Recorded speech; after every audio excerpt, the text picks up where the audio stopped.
This is the Toyota Hilux SR5 and it's Australia's best-selling dual cab ute. But the question I'm here to answer is why? I'm not saying there's anything wildly wrong with the Toyota Hilux, but it is rather expensive. And for the same cash, I feel that there's a few other things you should be considering. Am I right? Let's find out.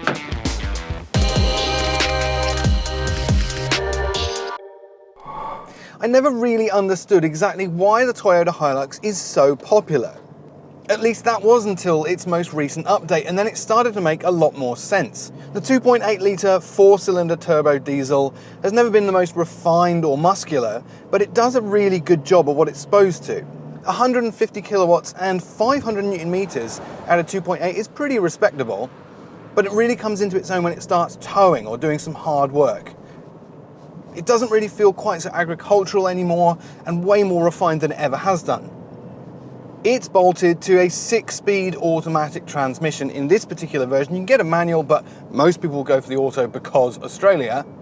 And that also does a pretty decent job. 6 gears though, that's starting to sound a little bit old and too few. But for towing duties, what the Hilux does so well, it's a pretty good match. And the chassis has never been better either. It's still not a cosseting ride, but the Hilux performs really well when, once again, it's working hard. With a bit of load on the back axle, it's never driven quite so well. This one has the more utilitarian tray on the back, and that means you get that cage for the back window, and it does make it look a little bit more like a workhorse. But up front, we've got this dual cab accommodation, which has never been more car-like. The steering wheel and the layout feels much more familiar. There's no questioning or arguing the Hilux's ability. It's always been a strong performer off-road, and it's really good on-road. Never been better, in fact. Sadly, though, it does get a black mark against its name when it comes to the interior. This dash layout makes absolutely no sense to me. It's needlessly complicated. Bit of a mess, if I'm totally honest. The layout is strange, it looks dated already. And the cabin, it feels very claustrophobic compared with some of its rivals that do a lot better. It feels genuinely small in here, cramped. Not a lot of elbow room. The steering wheel feels close if I set up the seating position for me. Interior fit and finish could do a lot better too. The materials don't feel great. There's fake French stitching up here, and the steering wheel is leather, but somehow Toyota has managed to make it feel like it's plastic. How do they do that? You could forgive it all of these things if it wasn't the price it is. And that's where the Hilux struggles to make sense to me. It's expensive. This one, around about $65,000 drive away. Now, if you price that against an equivalent Ford Ranger, you're getting a lot more for your cash.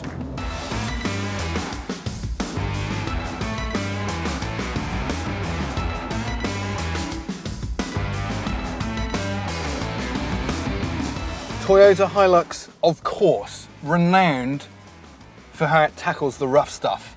It's been a few years since I've taken one off-road, so I'm really looking forward to seeing how this one goes.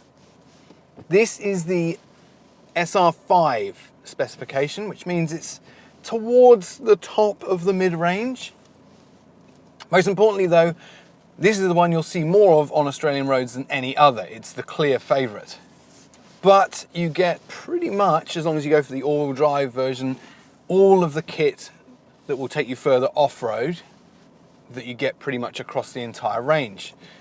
And already I can see how this thing is going to take everything in its stride. Nearly 250 millimeters of ground clearance is a very good start. That's going to make a big difference on stuff like this. Some others might have bellied out on that, but absolutely nowhere near for the Hilux. And while it's not the smoothest ride on-road, weirdly it actually seems to be one of the better off-road. A number of the Hilux's competitors might have made a bit more fuss over this kind of thing, but it's very composed.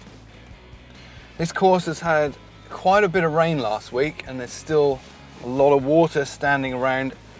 Some of that's turned into some lovely mud, so we've got a good combination of loose and dusty surfaces, wet and dry.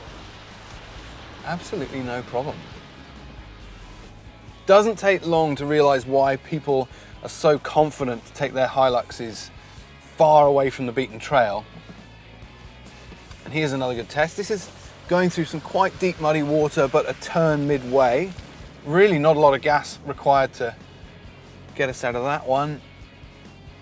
It just doesn't seem to break a sweat. For someone with not a lot of off-roading experience, that's me, the Hilux seems to instill a real sense of confidence. I'm feeling like I can just point it at obstacles without too much knowledge of what's going on, and I don't know, I'm just not as anxious to do it as I might be in some other dual cabs. All right, this is a little bit nerve-wracking. Nose pointing down into a very deep water crossing, saying about 450, nearly half a metre of water we're going through here, which of course is nothing for the Hilux. It's got a really good wading ability. Straight out onto another serious climb and breakover. This is all in high range, but for this next bit, I think I'm going to do myself a favour and flick into low range and try the steepest climb on the course.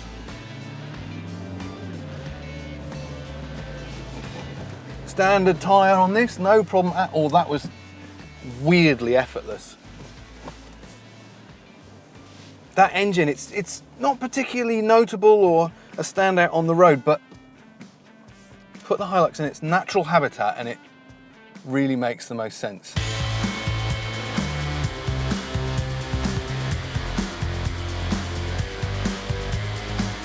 It's taken a long time for the Toyota Hilux to finally start making sense.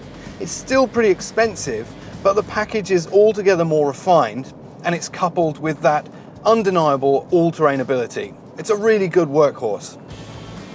There is so much competition in the dual cab one-tonne ute market that Toyota simply cannot afford to rest on its laurels. But after years of struggling to really get it, I'm very pleased to say it's never been stronger.